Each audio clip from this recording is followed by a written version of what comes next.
the agenda and then enter the. So at this time, we'll call the meeting of January 21st to order, and thank you for coming. And at this time, I will entertain a motion for approval of the consent agenda. So moved. Second. Thank you. Ms. Payne? Yes. Mrs. Gordon? Yes. Mr. Easton? Yes. Mr. Warfield? Yes. Dr. Holland? Yes. Mrs. Holland? Yes, motion carries 6-0. 6-0. 6-0. Ms. Town is out of town, and so that is why she's not here. So thank you very much.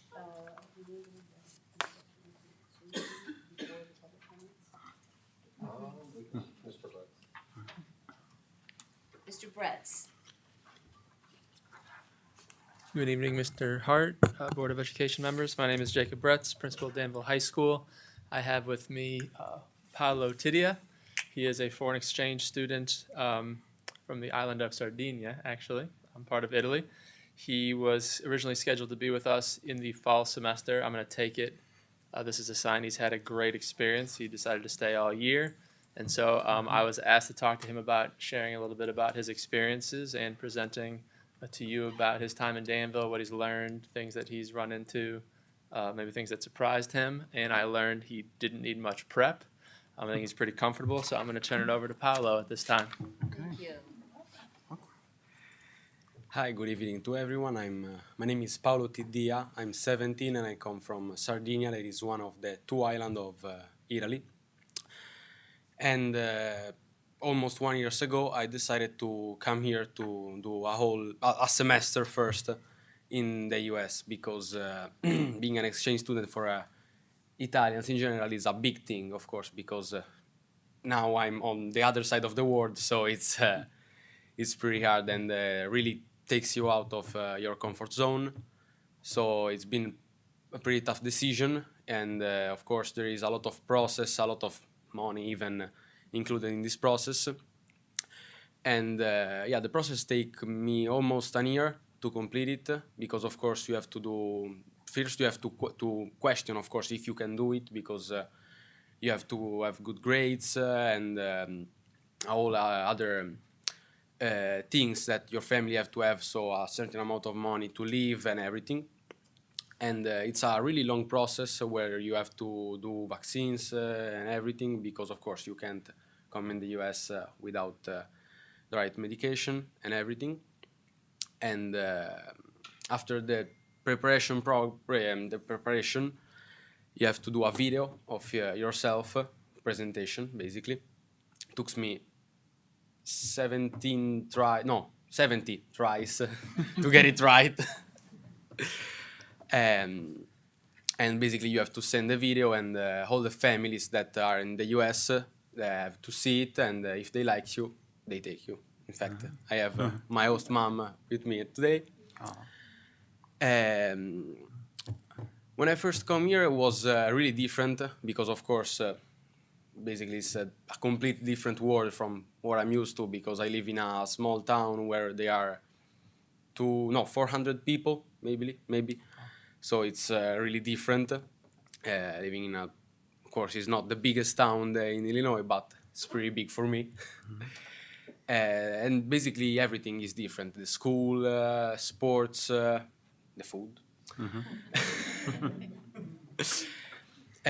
So I'm been through a process where I have to get used to everything and everyone, because of course this is not my language. So and I studied since I'm 5, because in Italy it's you have to learn English. It's in every school you go, you have to learn English. So at least I was a little bit prepared. And so everything was different. In fact, like the school, like I wasn't used to like change every hour the classes and everything. And even the fact that I have to pick my own class is really different, because like in Italy you have to choose the entire school to go to. Like you don't, oh yeah, in 7 hours I have photography, next hour I have cooking or stuff like that. You'd have to choose the entire school, and that focuses you on what you want to do when you grow up. Instead, here you have a lot more possibilities. So I like this thing because I can choose on my own what I want to do and how to divide my time in the school. It's been a really interesting opportunity, this one, because again, everything is different. So if you're not used to get out of your comfort zone, it's really hard to get used to everything. In fact, I knew a lot of people that came here and after a few months went away because, of course, they couldn't get used to the lifestyle here because it's really, really different. But luckily, I went in a good school where I meet a lot of friends. I played soccer here, and now I'm training for baseball, new sport, because of course in Italy we don't have major league or nothing, so would be fun. No, but I was pretty lucky because everything was on my favor, so I'm pretty lucky to be here first and to meet a principal that let me stay here in this school, a family that love me, and a lot of friends where I can go out with them, play sports and everything. So I'm pretty happy to be here. I'm pretty happy to be here today to share my thing with you guys. So I'm pretty happy, and hope that a lot of people after me will come here because it's a nice town, it's a nice school with nice people, with nice teacher. So I hope that after me next year and everything will come other people, not even from Italy, because from all over the world they want to come here in the US. So I think that it's not going to be hard to find someone else that replaces me next year. And thank you again to let me speak here today, and it's been a pleasure. Thank you. Thank you.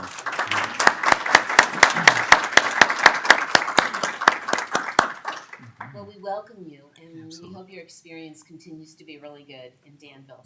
I'm thinking that we need a public relations person for Danville and for our school system. Yeah, that's what I'm thinking. You do a good job. Appreciate it a lot. At this time, we will entertain public comments. Do we have any? No? No? Okay, moving right along.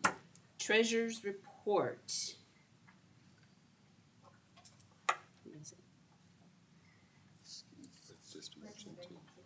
Just a motion? To approve. Okay. Then, in that case, I will entertain a motion to approve the treasurer's report. Thank you. Second? Second. Thank you. Just a comment. Sir?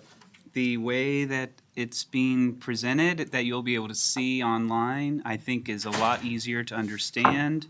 So thank you for everyone behind the scenes, Mr. Hart, Ms. Parker, others, obviously our treasurer. Though I think it's still important to note that we're going down in our balance. And I think it's also important that the board, with this report, state the obvious out loud, say the quiet part out loud. We are going to be in a deficit this year between $4 and $6 million. So it's not going to change how I vote on this, but even with all our hard work, we have so much more work to do. I don't think I'm speaking out of turn to say that that is likely to be what happens. Just looking at the numbers myself and talking to others, I think there'll be a budget amendment having to come because of our spending. That's all for me. Thank you. Anyone else? Roll call vote. Thank you. Mr. Easton, Yes. Dr. Holland, Yes. Mrs. Cordy, Yes. Ms. Payne, Yes. Mr. Warfield, I abstain. Mrs. Howard. Yes, motion carries 5 with 1 abstention. Thank you, and a good segue to that is how excited I am to introduce our interim business director. As we talk about the challenges that we face, and we face challenges, we have someone at the helm to help lead us through, and I couldn't be more excited. He wants to introduce himself, so I'll let you take over, Mr. Pence, Todd Pence.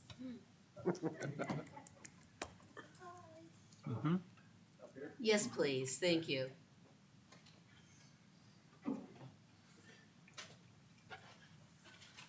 Do I have to turn this thing on somehow? Okay.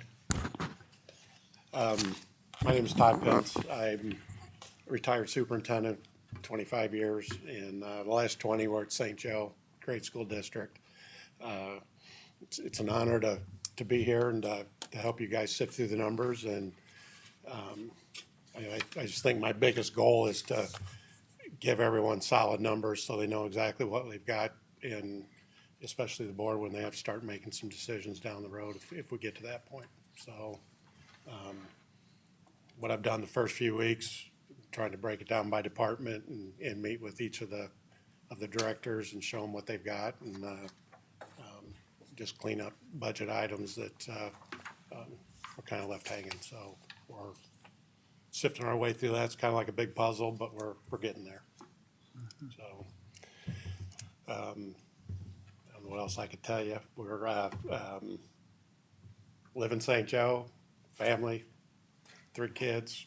Youngest has a basketball game tonight at ISU, so I'll be heading over to Bloomington a little bit later. So again, it's been a pleasure working with everyone here. It's been super helpful, and just got a few more zeros and a few more layers to work with here, but we're getting through that and getting used to it. So appreciate it. Thank you very much. Thank you. I took the opportunity to introduce myself because he comes highly regarded by some people that I have high regard for. So I wanted to let him know that. But I was overwhelmed, Mr. Pence, with your enthusiasm for Danville. That was so refreshing to hear how much you like this community and already have invested in the community. So Yeah, thanks. my We really oldest- appreciate it. Oldest son has moved to the community, left Nashville to come here. Doesn't happen very often. But we've been buying up houses for a year and trying to make it a nicer place for people to live. So Thank you very that's the much. focus. Thank you. Thank you.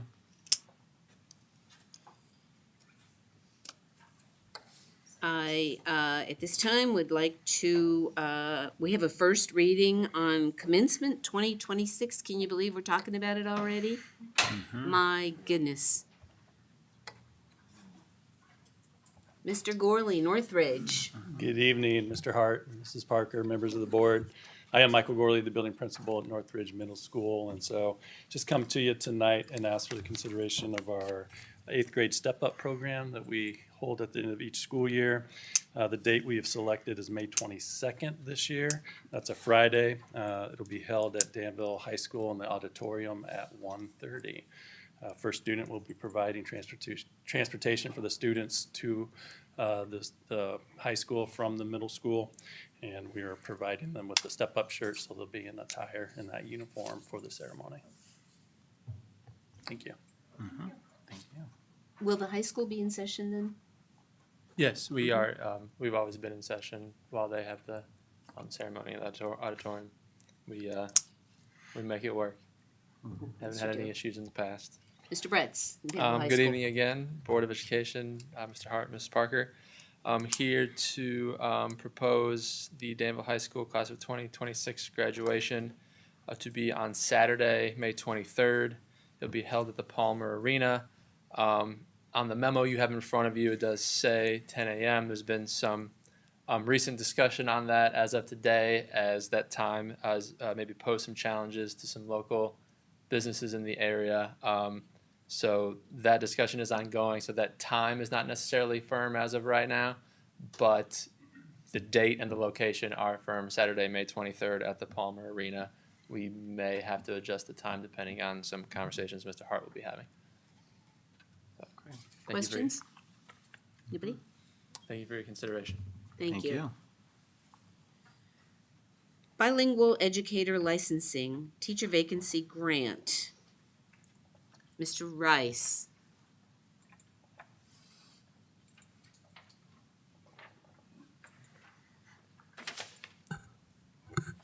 Good evening, Board. Mr. Hart, Chris Rice, Director of Early Learning. I have one item for your consideration this evening in regards to our Illinois State Board of Education qualifications for our English learner programs. The state creates criteria based on a couple different circumstances for our programs. One, if we have 200 or fewer students enrolled in our program, and then if our program exceeds that enrollment. Since 2016, we've had a steady increase in our EL population in our district. This year with fiscal year 26, this is the first time that we have gone past that 200 student threshold in our district. So ISB law states a person designated to oversee an EL program in a district with 200 or more students is required to comply with the requirements of ISB 23 Illinois Administrative Code. To be compliant with this code, our Title I Grants Coordinator, Mrs. Branda Kashevsky, must complete 2 additional courses for a district to maintain compliance. If approved by the board this evening, the additional certification courses could be paid for with funds allocated from our teacher vacancy grant and the approximate cost of $1,125. So I would ask for your approval. Can I please have a motion to approve? Motion to approve. Thank you. Second? Second. Thank you. Any questions? It's state law, right? State law, yes. Gotta do Gotta be it. compliant. Right. Okay, thank you. Roll call vote, Ms. Robinson. Mrs. Corley? Yes. Mr. Easton? Yes. Mr. Warfield? Yes. Dr. Holler? Ms. Payne? Yes. Mrs. Holler? Yes, motion carries 6-0. Thanks, thank you. Mr. Rice. Appreciate it.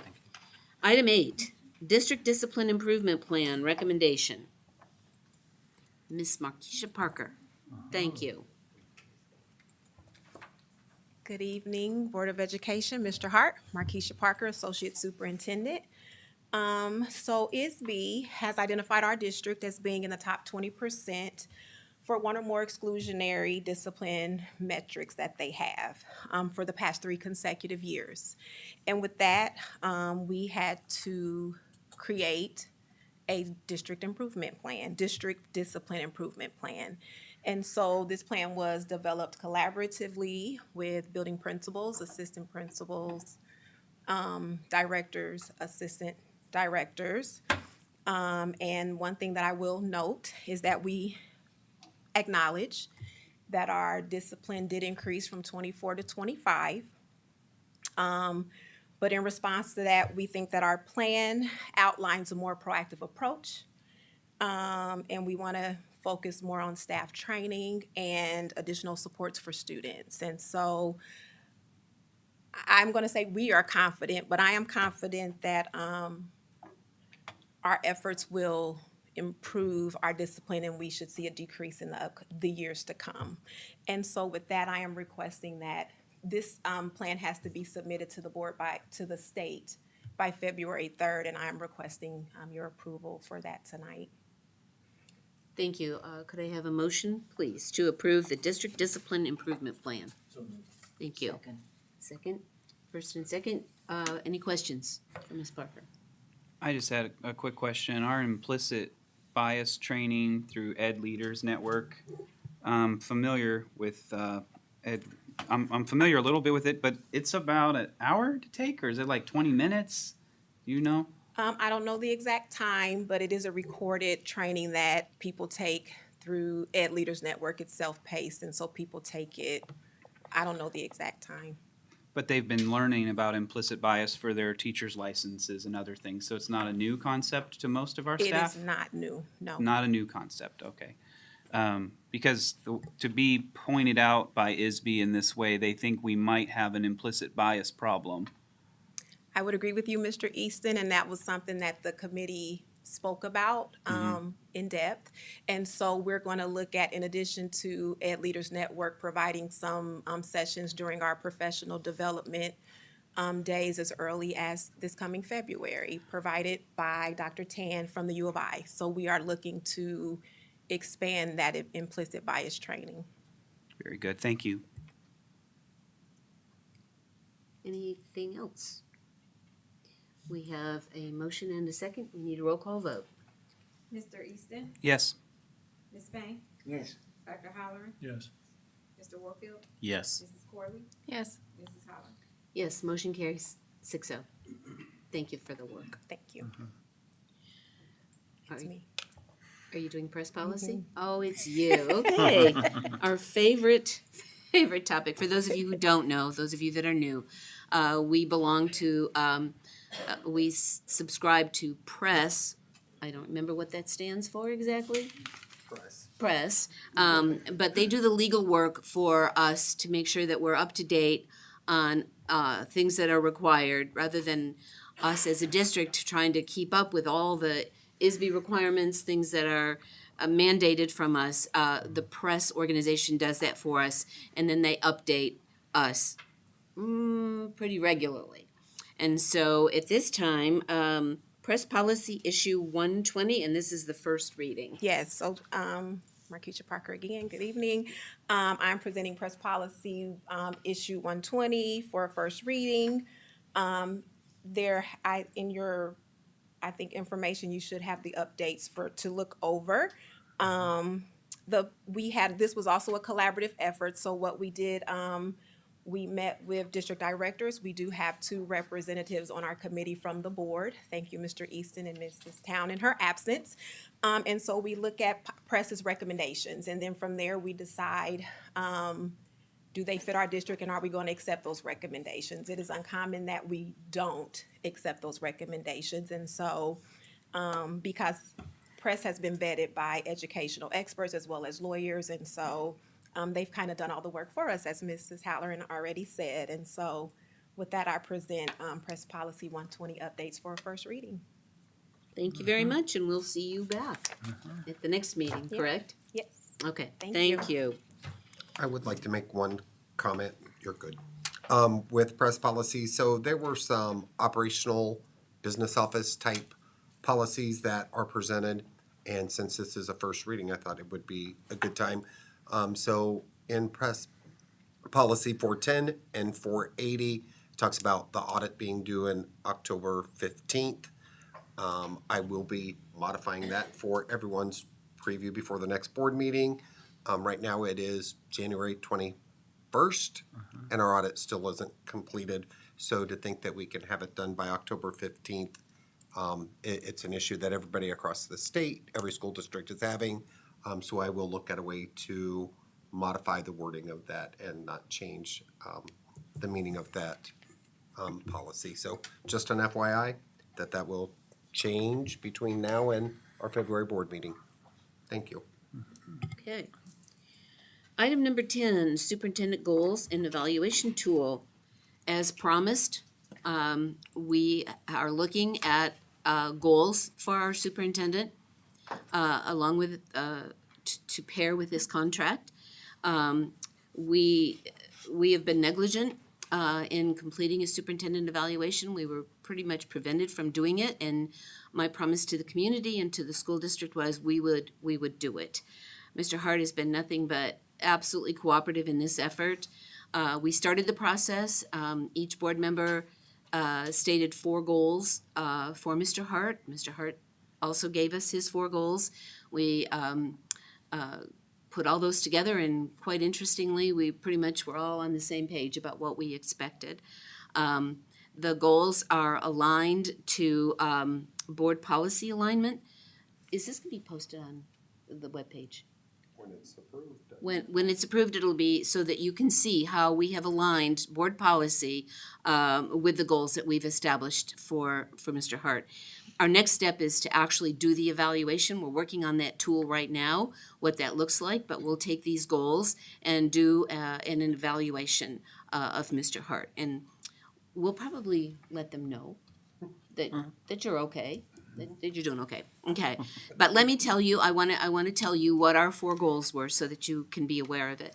Our first goal is student learning, growth, and support.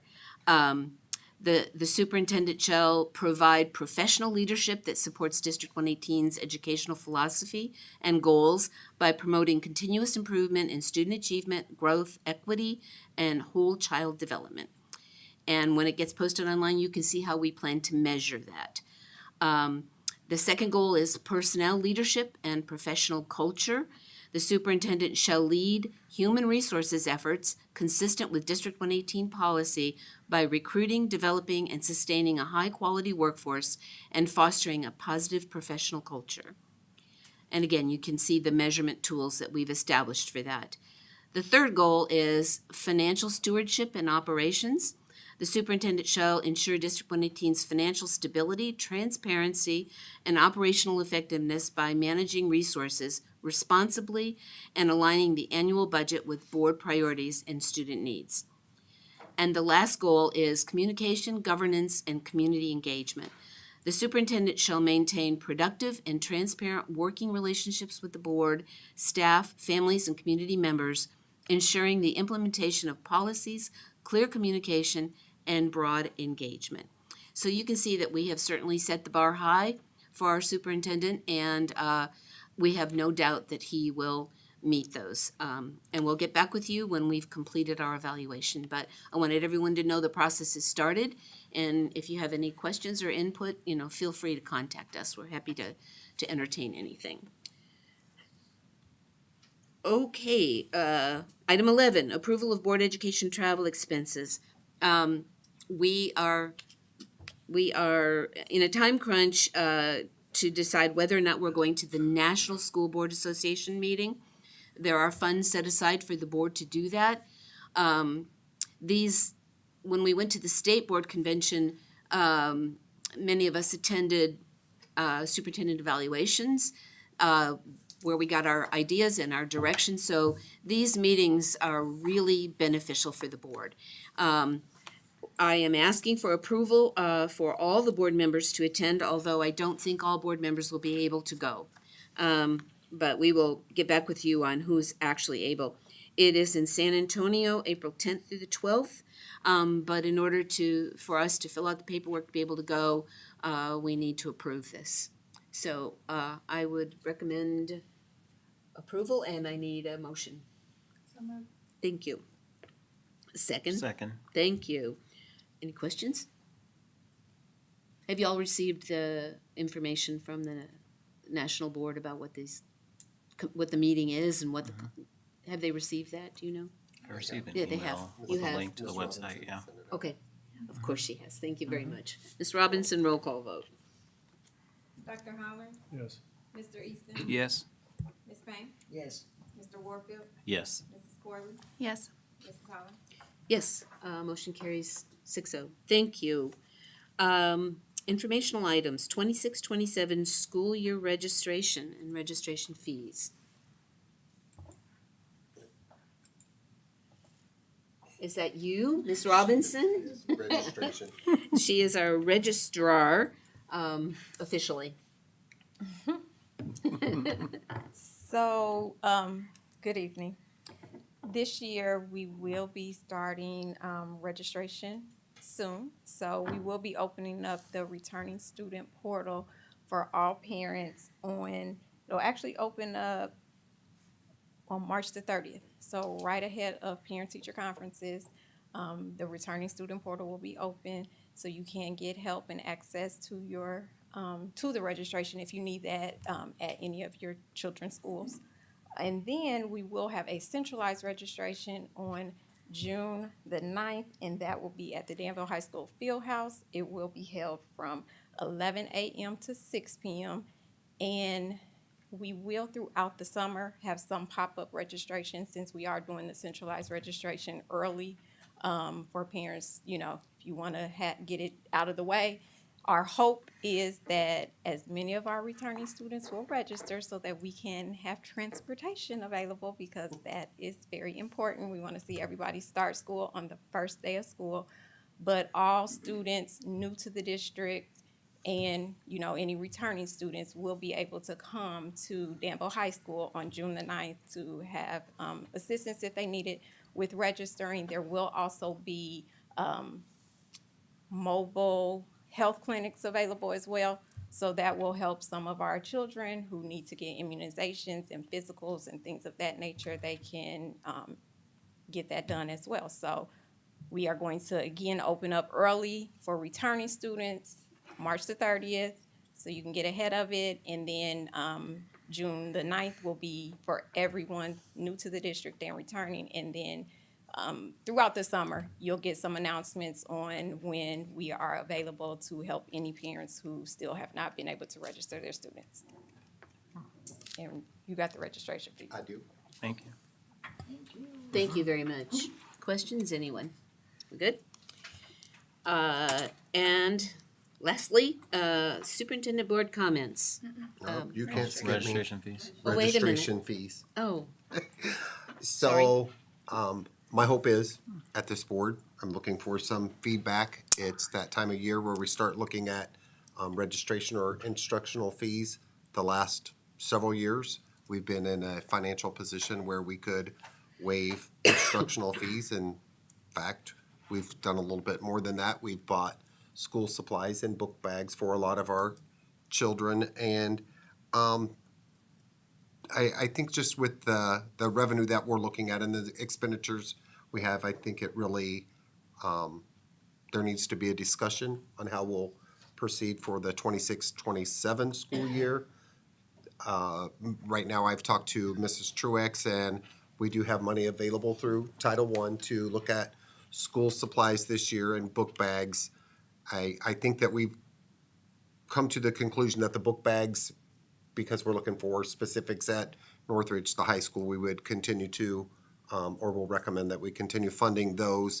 But school supplies, I really feel like there needs to be a discussion how to proceed, and the same with instructional and lab fees. So if anybody has any opinion, any ideas, please, I would welcome the feedback.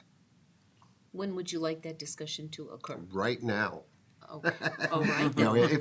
if anybody has any feedback now, that is fine, and if not, I will certainly put out some information, what we've done in the past, what it's cost, and what it would look like going forward this year.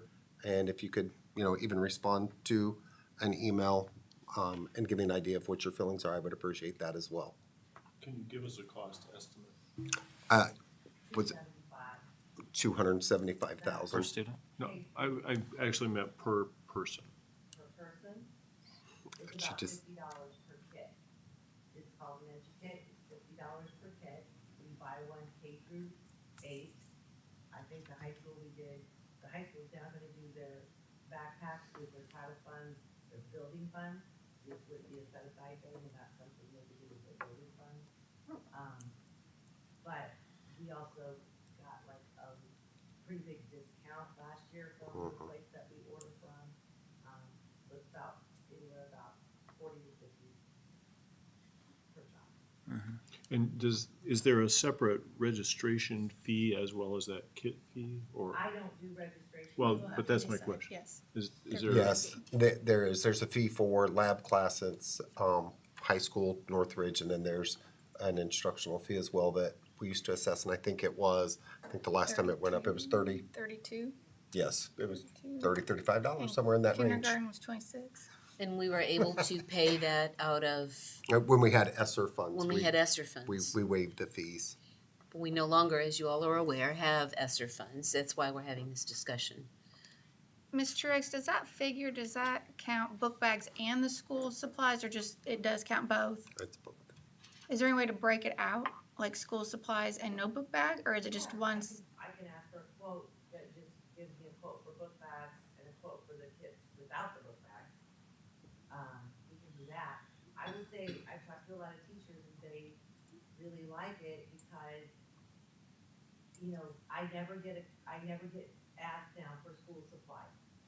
I used to get asked all the time. And now we provide this at the beginning of the year. I don't get any requests for school supplies the rest of the year. I like the school supplies and everything across the board is the same, and they all get the same thing, the same amount. I really like that part. And we added the book bag, but we can take the book bag out. I mean, not for the clear backpack. No, Northridge and high school, right? I don't know. And we did talk about that, Mrs. Truex. We just talked about looking at the backpacks for elementary, and maybe having the parents, fund that. I know the kids like fun book bags, cartoon characters, what have you. So that would. Mark Denman does a clear backpack, just so you know. They do. And so we purchased, those are hard to find. And thanks to Mr. Brett, he found a really sturdy one that doesn't break. And so if we are going to do clear back, for Mark Denman, I would need to know soon, because we're getting ready to do that. Did we do that this year? Clear book bags for Mark Denman? We did. Thought we did. Oh, We did. I didn't I'm realize not, that, okay. I'm not sure. That's a good idea, I We just did. didn't realize we did. I think we did. They requested it 2 Okay. years ago. Okay. And it is true that a number of community organizations have book bag drives and supply as well, or just book bags? Are they? They will call us, we can say, we would prefer book bags. I mean, they call my office and ask what we want. Okay, We also get a lot of socks and that sort. you know, things like that for our population too. Mhm. I like the school supplies program, I mean, I'm gonna say I like that. I think it just takes the burden off the parent, and everyone has the same thing, and they start the year with it on their desk. No one comes to school without a kit sitting on their desk. It's a lot of organization, and the buildings have to get these big pallets, I go to North Ridge, has big pallets and stuff, but Do you coordinate that effort with the community services that are providing book bags for kids? Is there a coordination? you mean like, I'm not trying to say. Somebody help me. What are some of the community organizations that offer book bag programs? The kids can come and pick up the churches. I don't know about, any. The answer is no. You don't get that? They don't. Oh, okay. Right. I know churches will call us and say, what do you need? We know you don't need school supplies, so Yep. we do other things with that. But the amount had dwindled drastically Yes. because my office used to handle that as well with social workers, and the amount that we received was not near enough to cover, and Kelly and I were ending up buying them Yes. to have them. I would find a lot of book ads, and we just have them, you know, on hand, but and it was hard to come up with school supplies mid-year. You know, like we would have to constantly ask people for school supplies. So when we decided to put that in as a set aside, it worked very well, as for title funding. Okay. I think it's important, Mr. Hart, you already know, you probably anticipated my comment. $18+ million deficit last year. We're gonna be in a $4 million deficit this year. 80% of our students are in poverty. It is a conundrum, but I don't know, how you eat an elephant and it's one bite at a time. $250,000 is a lot of money, $250,000. I don't know what the answer is, but if we're not careful, we're going to be asking the community to bail us out of a really big financial problem. And if we start asking them to bail us out now before it gets worse, I think that might be something worth considering. That's my only comment. Thank you. Thank you.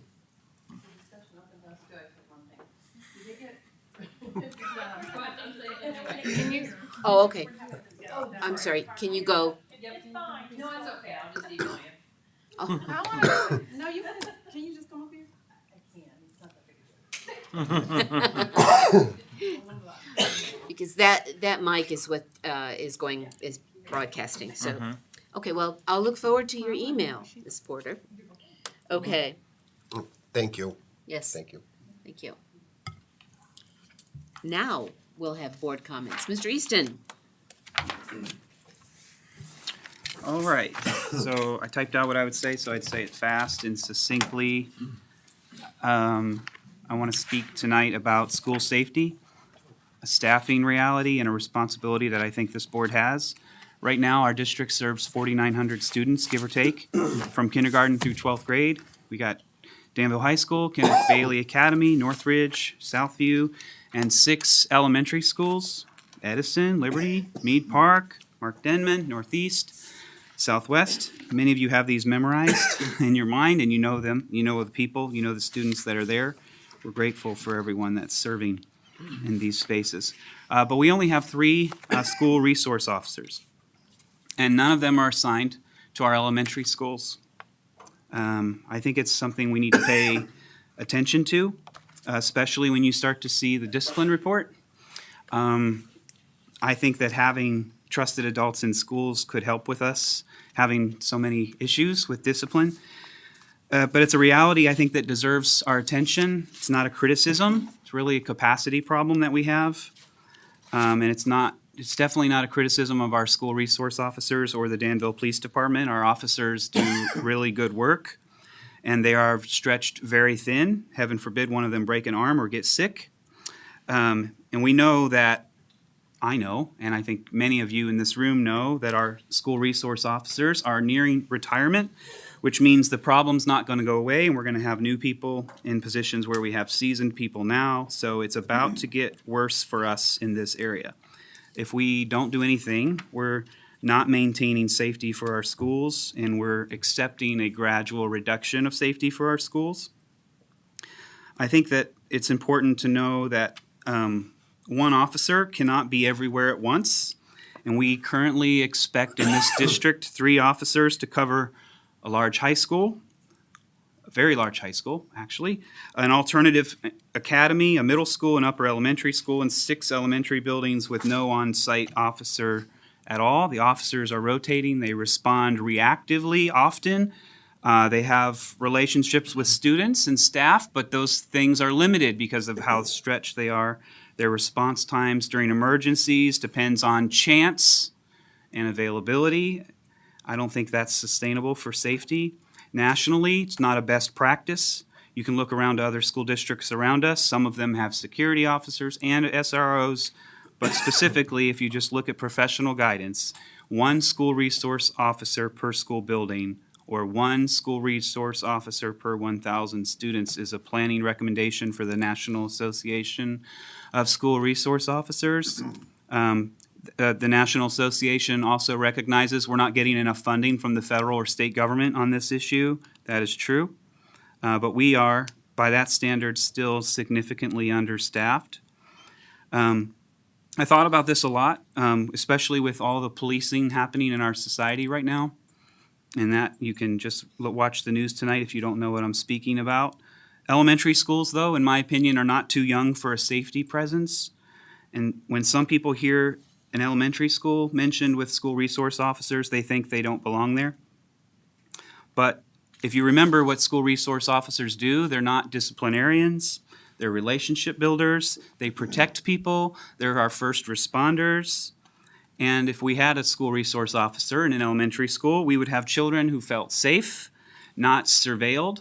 I think we have entirely too much reliance on cameras in this district. That's a whole nother conversation I don't have time for today, which is a reactive thing, not helpful, in my opinion, at keeping people safe. School resource officers serve as trusted adults in the building. Elementary buildings, staff can feel supported because they have someone who knows about medical issues that the students might have, behavioral issues, especially with as many special education programs that we have in our district, and they also know how to handle safety emergencies. They're a visible deterrent to outside threats. Obviously, we know that is something we need. We do fire drills, even though we rarely have fires. We do lockdown drills because we have a belief that preparation matters. I think that our willingness to accept that there's no officer in any elementary building is not proactive, and it's reactive. Safety is more than just having someone respond to an emergency. School resource officers are not just there for the worst day we can imagine. A properly trained school resource officer can help identify threats early, and the ones we have now will tell you they have helped stop so many disturbances, it would blow our minds if they were even here allowed to speak to us about some of the things that they broke up before it even happened. They build trust so students can speak up. They support administrators so that the administrators can do their jobs of administrating and not other things. They keep law enforcement actually out of routine discipline. This is a very important thing, especially in a district that has so many families that are impacted by law enforcement at home where they live. So we can only have officers do these things if they're assigned to buildings consistently, that they have manageable caseloads. I'm almost done. They're integrated into our school planning, and 3 officers across 10 buildings is sort of embarrassing to even think that that's remotely enough. And I know many don't think it is enough, but it is a shared responsibility. So if Chief Yates is listening, I recognize you have staffing challenges, and I'm grateful that even we have hope that there's maybe more coming soon to help us, one more this fall. We hope that's true. And you have staffing challenges in the city. Mayor Williams, I recognize a budget pressure. We have one here. I've spoken of that tonight. Superintendent Hart, I know we've talked about this. You have some demands on the school. But if something happens in a school without adequate staffing, no one will ask how hard we tried. They will ask why we accepted this risk. So I think it's time for us to publicly, jointly plan, have planning conversations, not just have what I see happening right now, which is a quiet acceptance that this is just a shortage that we can't do anything about. I think it's important that someone be planning a multi-year school resource officer staffing plan, especially when you see the names of the people we have now and you know they're leaving. It is not a debate or a question. We know when they're leaving. We know what day they're leaving. They'll tell you if you ask them. And then a serious discussion about adding a school resource officer to cover elementary schools. Obviously, you can't do that full-time. We don't have the money at the moment. But I'm not asking for us to be perfect. I just think we need to be making progress. So what I'm asking for is that all of our secondary schools, have a dedicated SRO. For us right now, that would mean Danville High School would have one, all to themselves. Kenneth Bailey would have one, all to themselves. Northridge Middle School would have one, all to themselves. And by definition, secondary schools include 11 and 12-year-olds. So that would mean our Southview Upper Elementary, which has 10, 11, and 12-year-olds, some 13-year-olds, by definition, secondary school, that they would have a school resource officer presence there quickly, that we make a plan for it. I think our students deserve it. We don't have money to do this on our own, but we can't promise that nothing will ever happen, but we can promise that we acted responsibly and on what we knew and that we had a plan that we would do better. And that's all for me. Thank you very much. Dr. Halloran?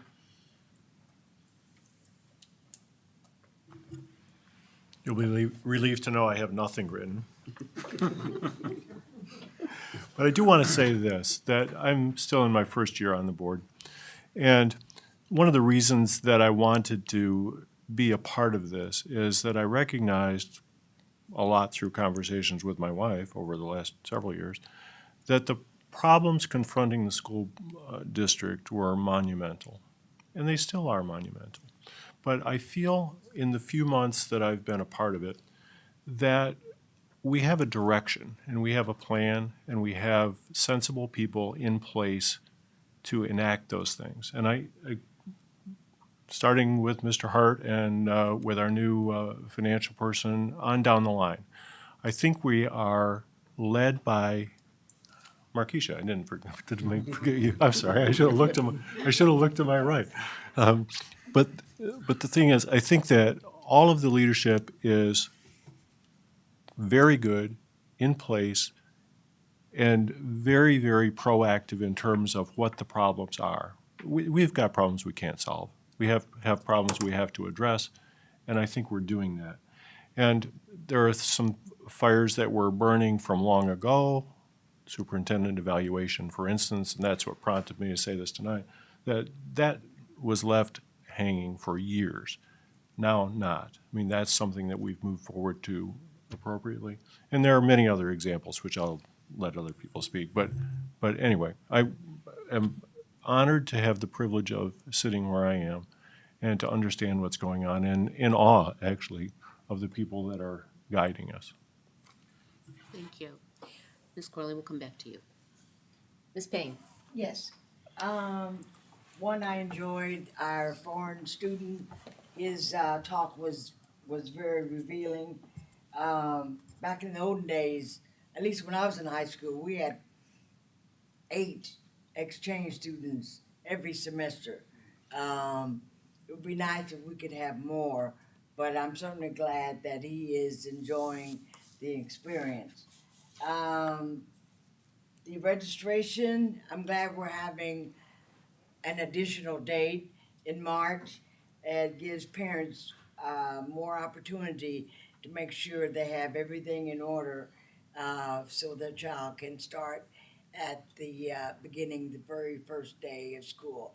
And with all these changes in health and shots and things, this gives the parents additional time. And welcome back from Christmas break. Before you know it, since our Danville High School principal has told us when graduation is, it just seemed like it's right around the corner. Thank you. Thank you. Mr. Warfield? I want to second that with our foreign exchange student, Paolo. I think he did a wonderful job of seeing some of the positives in Danville that I think sometimes we maybe take for granted and that we might miss. So that outside perspective, I absolutely appreciate it. He was very well spoken, and he showed a lot of positive attitude and perspective there. So I appreciate him coming in. I am also looking forward to hearing more about the district discipline improvement plan. Just joining this board, I'm seeing a lot more cases of the level of discipline that actually has to happen in this district. The struggles that the teachers are going through, the struggles the students are going through.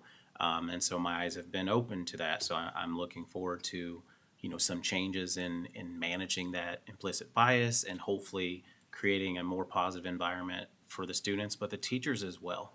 I think it can be stressful to have to handle the level of discipline that you are. I respect what you are doing, and I'm hoping that it becomes more positive for everyone involved in that.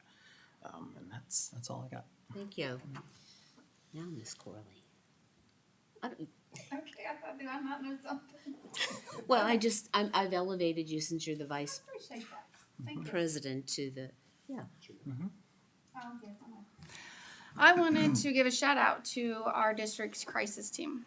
I met with them last week, and we are working to get a secondary reunification location for our district, which is crucial. I think our city is large enough that we need that in the event of a crisis. So I know our team, correct me if I'm wrong, meets 3 times a week. I think that's huge, and I want to thank you for pouring all that effort into that. For the ones that met with me, I'm very passionate about the safety in this district. That is one of the reasons I do want to go to the national conference. There's a seminar on the safety in schools, and we all know how crucial that is. So that's very important to me. So I just want to thank you for meeting with me about that. Superintendent goals, I am so excited that we got that done since our last board meeting. A little pressure put on us by Mr. Easton, but we needed it. And I'm very proud that we were able to pull that together. And I personally do want those posted for transparency's sake on our website. And we also worked on board goals that I would not mind being put on the website for transparency's sake. So I feel we are working very well together as a new board. I'm very excited about this board. The crossover and the overlapping of the board goals that we brought in for Mr. Hart's goals just boggled my mind how they overlapped. We each came and Ms. Robinson put them all together, the ones that overlapped, and I could not believe how like-minded we are on the goals for this district. So it's very encouraging to see. So thank you. Thank you. I echo what everyone has said. I do want to point out to the public that our school resource officers are not provided to us by the district. We pay for them. So as we're talking about our financial constraints, I want to encourage you all to think about that. Would it be wonderful to have one in every building? Absolutely. But we currently pay 2/3 of the first 2 salary and 100% of the third officer's salary. That's substantial. So appreciate the work that you did and agree with you that it would be great to have it, but under the financial constraints that we're looking at, that's the reality. So I wanted to say that. I want to say how much I appreciate the work that everyone has put in and our dedication to moving the district forward in a path that is transparent and something that everyone can be proud of. Just an anecdotal note, we have been parents to exchange students a lot, so I really appreciated hearing from him. I'm a little worried. Two of our exchange students were from Denmark, and one was from Venezuela. And I feel like our young man from Turkey, I probably ought to call him and say, you better watch out. The way the world is going, it makes me, these are our children. We brought them into our home, and they and their families are our children. So just a note that it's nice that this young man feels safe and feels like our district is a place that he wants to be. So that was good. Mr. Hart. Did you already do it? No, just the informational part. I really don't have anything tonight. I just really do want to say thank you for everybody that comes and is part of the school district. So thank you. At this time, we are going to suspend the open meeting. We're doing things a little the other way tonight. We're going to go into closed meeting for the purposes of discipline. So we will hear those cases, and then we will go back into open meeting for resolution of that. So at this time, we ask everyone, thank you very much for coming, and that you may now leave.